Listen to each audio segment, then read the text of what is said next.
అంటే వాట్సాప్ల నుంచి బయటకు రండి అని చెప్పేసి, ఖచ్చితంగా బయటకు వచ్చి ఏం చేయాలి అని చెప్పేసి చాలా మంది క్వశ్చన్ వస్తుంది. అండ్ అందులో కొంతమంది ఉంటుంటారు ఇప్పుడు కామెంట్ల రూపంలో, ఏంటి ఇద్దరు హిందూ మతోన్మాదులు కూర్చొని మాట్లాడుతున్నారా అని చెప్పేసి. నేను చెప్తా ఉన్నా నీకు ఎట్లా అంటే, నేను మతోన్మాది కంటే ఫస్ట్ ధర్మాన్ని ఆచరించేటోడిని. ఇవాళ అందరికంటే ఎక్కువ నేను దర్గాలకు పోయినోడిని, అన్ని చేసినోడిని. కానీ మన భారతదేశం ఏంది, మన ధర్మం ఏంది అని తెలిసినోడిని. ఆ ధర్మంగిన ప్రమాదంలో పడితే మనలాంటి వాళ్ళు ముందుకు రావాల్సిన ఆలోచించినోడిని. ఈరోజు మనమొక్కలం కాదు, అందరం కూడా రేపు బంగ్లాదేశ్లో ఉన్న హిందువులందరికీ సపోర్ట్గా ఉండాలి, ర్యాలీలు చేయాలి.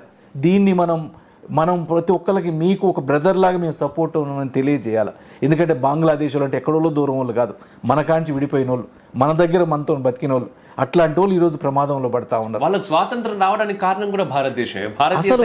ఎంత నీచం అంటే బంగ్లాదేశ్కి స్వాతంత్రం తెచ్చిన ముజిబుర్ రెహమాన్ బిడ్డే ఈరోజు షేక్ హసీనా.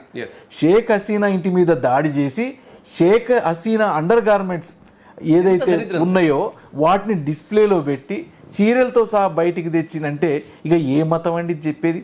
ఏ మతం అన్నా ఇది చేయమని అడుగుద్దా? మనమేమో శాంతి, సెక్యులర్. బంగ్లాదేశ్ కూడా సెక్యులరే. ఇగో ఇదే పరిస్థితి వచ్చింది సెక్యులర్కి. ఈరోజు మనం సెక్యులర్ అంటా ఉన్నాం, కానీ సెక్యులర్ అనేది ఒక చేతగానితనం అయిపోయింది. సెక్యులర్ అనేది ఒక బానిసత్వం అయిపోయింది. సెక్యులర్లో ఈరోజు మనం ఒక చిన్న ఎగ్జాంపుల్ చెప్తాను నేను. కోదాడ, నేను వచ్చింది హుజూర్ నగర్ కోదాడ నుంచి. కోదాడ అనే చిన్న టౌన్లో చికెన్ షాపు పెట్టేటోళ్ళు హలాల్ మీట్ అమ్మలేదని చికెన్ షాప్ మీద దాడి చేసిండ్రు. అంటే ఈరోజు కోదాడ మొత్తం ఏ చికెన్ షాప్ అయినా హలాల్ మీట్ అమ్మాల్సిందే.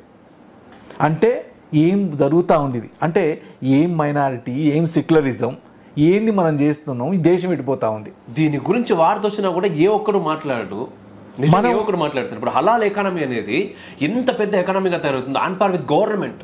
ఒక గవర్నమెంట్ శాసించే స్థితిలోకి వెళ్తుంది హలాల్ ఎకానమీ. దీని గురించి మాట్లాడితే మా ఫుడ్ హ్యాబిట్ అంటారు. ఫుడ్ హ్యాబిట్కి ఇప్పుడు పోనీ హలాల్, పోనీ ఇప్పుడు జట్కాన్ పోనీ హలాల్, జట్కాన్ కూడా కాదు, ఇంకా ఆయన హలాల్ పద్ధతి ప్రకారం అమ్మట్లేదు, ఆయన కొట్టిరు. నువ్వు కొనకు, నువ్వు నచ్చకపోతే నువ్వు కొనకు.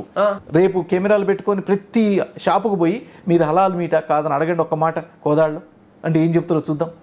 అంటే ఈ దేశం ఎటుపోతా ఉంది. ఈరోజు లవ్ జిహాద్ అని రకరకాల థ్రెట్స్ ఓన్లీ ఇండియన్కి, ఓన్లీ హిందూకే జరుగుతూ ఉన్నాయి.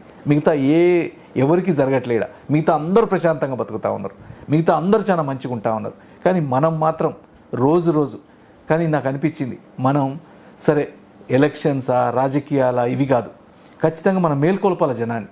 జనం కూడా మేల్కొనాల. రేపు మన పిల్లల పిల్లలు ఈ దేశంలో ఇంకా ఇప్పుడు చూస్తూ ఉన్నాం, టీవీలలో చూసి పైన బిల్డింగ్ల మించి కింద పడేసేటట్టు, రోడ్ల మీద పడేసి కొట్టేటట్టు, పిల్లల్ని మానభంగాలు చేసేటట్టు ఇవన్నీ చూడకుండా ఉండాలా అంటే ఇప్పుడు మనం మేల్కొనాలా. లేకపోతే ఈ జాతి, ఈ ధర్మం మొత్తం నాశనం అవడానికి దగ్గర అయిపోతూ ఉంది.